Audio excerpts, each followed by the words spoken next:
তাহলে কি গানপাত মুভির মাধ্যমে সবার রেকর্ড ভেঙে ফেলবেন টাইগার? কি অবস্থা সবার, কেমন আছেন? আমি ড্রামা সবুজ। আর আজকে কথা বলবো গানপাতের টিজার সামনে আসতেই ধারণা করা হচ্ছে সবার রেকর্ড ভেঙে ফেলবেন টাইগার। এই বিষয় নিয়ে 2070 খ্রিস্টাব্দের প্রেক্ষাপটে তৈরি এই ছবি অ্যাকশনে ভরপুর হতে চলেছে তা টিজারেই স্পষ্ট। বিকাশ ভায়াল পরিচালিত এই ছবিতে অভিনয় করবেন টাইগার শ্রফ, কৃতি সানন ও অমিতাভ বচ্চনের মতন বড় বড় তারকা। গানপাত মুভিতে টাইগার শ্রফ ও কৃতি সাননকে দেখা যাবে অ্যাকশন অবতারে, আর এদের বিপক্ষে দেখা যাবে আন্তর্জাতিক স্তরের শত্রুদের।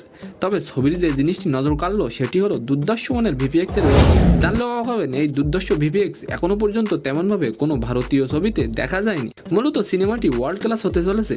এই টিজার শেয়ার করে অভিনেতা টাইগার শ্রফ লেখেন, অপেক্ষার সময় শেষ হতে চলেছে, এসে গেছি আমরা আপনাদের নিজেদের দুনিয়ায় নিয়ে যেতে। হিরোপান্তির জুটির অনস্ক্রিন রসন ফের ফিরবে এই ছবির হাত ধরে। পরিচালক জ্যাকি ভাগনানি বলেন, একাধিক চমক নিয়ে আসবে গানপাত। আগামী 20 অক্টোবর মুক্তি পাবে ছবিটি। তো আজকের ভিডিওটি কেমন লাগলো অবশ্যই কমেন্ট বক্সে জানাবেন। আর ভিডিওটি যদি ভালো লেগে থাকে একটি লাইক দিয়ে অবশ্যই আমাদের চ্যানেলটিকে সাবস্ক্রাইব করে দেবেন। ধন্যবাদ।